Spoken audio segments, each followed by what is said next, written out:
So what's up? Looking at another Queen game today. I'm Brian Drake here on the Dice Tower at the latest retro on Twitter, Instagram, all that sort of stuff. Taking a look at Pioneers. Now, we looked at Merlin earlier. Now we're looking at Pioneers. How does this game play? Again, no coffee analogies, no shenanigans this time, no silliness. We're going straight in and going all business because Pioneers is a serious business. You're forging your path across the country and trying to build towns and all that sort of stuff and put your workers out where they need to be. Let's take a look right now. Pioneers from Emanuela or Ornella. I butchered that, I'm sorry. Right now.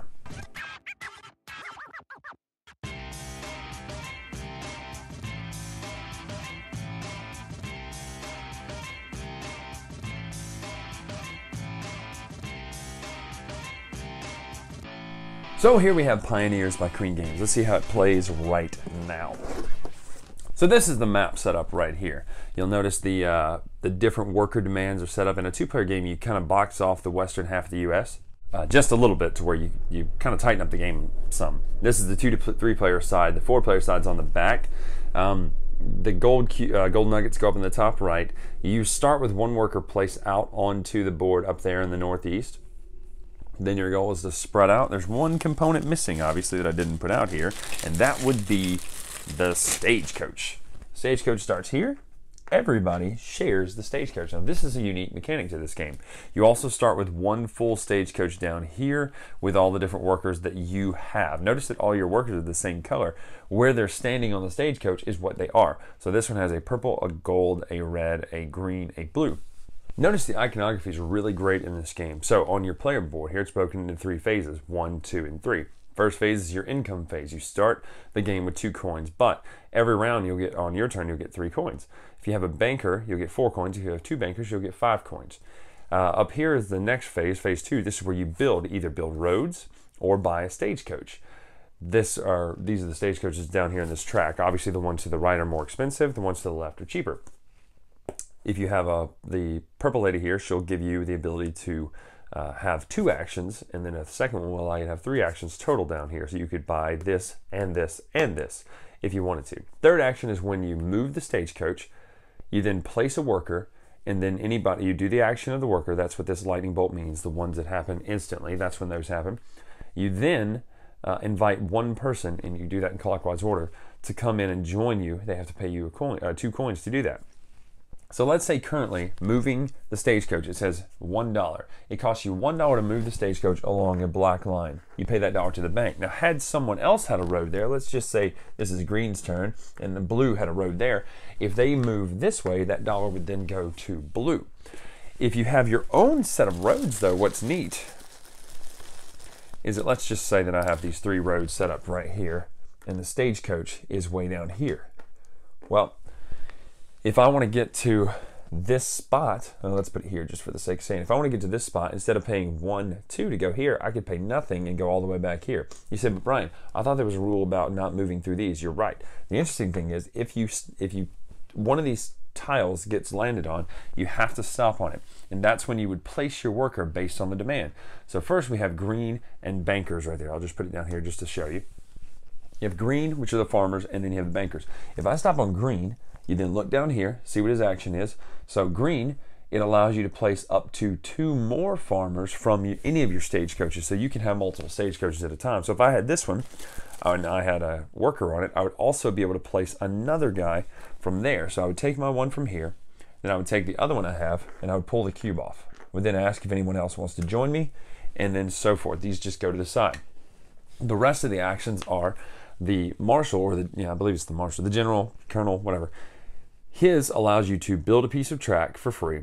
It's not track, it's road. Build a piece of road for free, or you can also double build. So let's just say that green wanted to have a road where mine is. Normally you couldn't build it, but if you use the blue action, one of these, you can do that. Red is the, I believe he's the barkeep. What he does is he allows you to just take another random worker off of your stagecoaches and just kick him to the side. He doesn't go onto the board, he just goes off to the side. You say, well, what would be the point of that? Well, anytime you finish and empty a stagecoach, you score the victory points at the top, flip it over and get a coin. So you want to empty as many of these as you can to win the game, really. Gold, the prospector, he gives you a gold nugget. These are worth 3 to 5 victory points. You keep them secret till the end of the game. Wild ones, you put whoever's out there, you put any worker you want to. You don't take their normal action, you would just instead get 3 coins. So that's a pretty neat one. These two are covered already, and I want to make sure I got everybody here. Yeah, that's everybody down here. So that's all the different actions. That's all you do in your turn. You get your income, you do your actions of building roads here, then you move the stagecoach, then you place a worker out, and then if anybody wants to join you, they can pay you $2 to join you, in one person, up to one person.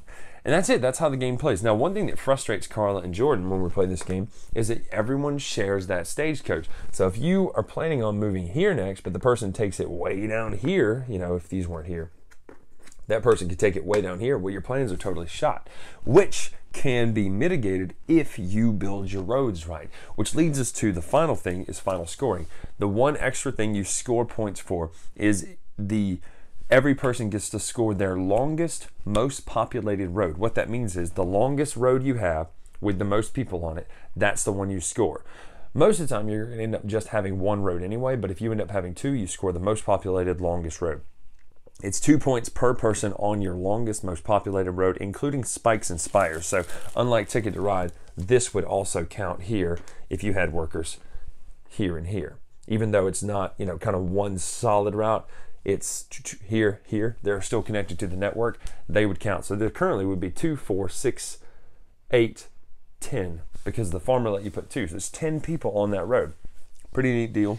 That's what's great about the end scoring. So one of the things that Carla and them do not like is the fact that you share that stagecoach. I actually like that concept because it helps you to score, to really encourage you to build your road. So that's how you play Pioneers. When you one thing, when you buy a stagecoach, obviously these slide down, and another one flips over. When the game ends, when all these are placed out here, or someone builds their last segment of road and that turn finishes, and you do final scoring.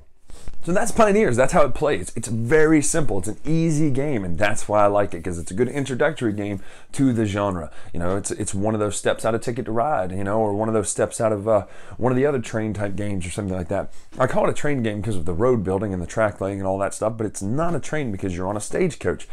One of the things I really like about this game is the fact that you share the stagecoach. I love that idea. I think that's a really cool idea. Art, components, I like all the art, all the components. They look really great. It's a really nice theme. The cartoony map, and I say cartoony, it's not super cartoony, but there are little things, little hand drawings on the map that look really great just in the background. So really great components. I like the fact that the stagecoaches are not cards. They're actual punched out stagecoaches in cardboard. That's a really good choice. You could have just done a card and it'd have been fine. Nobody would have cared.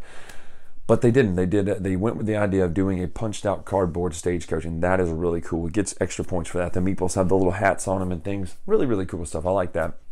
I like the mechanic, the idea of we're all sharing one stagecoach. And whatever city you go to, if you have a worker of that type, you drop it out on the board. And that to me is really cool because you get your power based on where you are on the board. So then it tells you you have to have your railroads built in order to make those moves better, to move further across the board without having to pay an arm and a leg. Say you're down here and you've got a purple person, and you don't have a purple person, but that's the only thing near you. And then up here is a green person. Well, if you don't have road going up there, it could cost you an arm and a leg. But if you have road, it's just whoop, all the way up to a green. Then you drop off 2 or 3 greens at one time.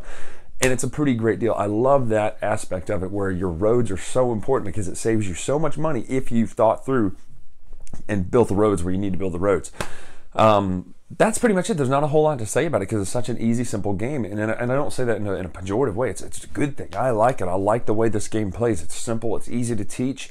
It's friendly. Don't forget the one rule, though, of when you invite people to come on board with you, only one person can come on board to your town with you, and you have to invite them around in the clockwise. So that's a neat little aspect, but if you miss that rule, everybody's just going to dogpile on and jump in there. So Pioneers is a win for me. I really like it. I really, really like this game because of its simplicity, because of its concepts, because of its art, because of its mechanics. It's just, to me, it's a win. I give it an 8. Really, really like Pioneers from Queen Games. Make sure to check it out. Make sure to check us out on Twitter at TheLatestRetro. If you're on Patreon, make sure to go to patreon.com/TheLatestRetro. Want to support us there? Until next time, we'll see you. Thanks so much for watching the Dice Tower videos. Find more great videos and reviews as well as our top-rated audio podcast at Dicetower.com. You can also find other great shows at DicetowerNetwork.com. I'm Eric Summerer, and you've been watching the Dice Tower. The Dice Tower is sponsored by Cool Stuff Inc., where you can find great games for great prices. Cool Stuff, in stock. Check them out at coolstuffinc.com.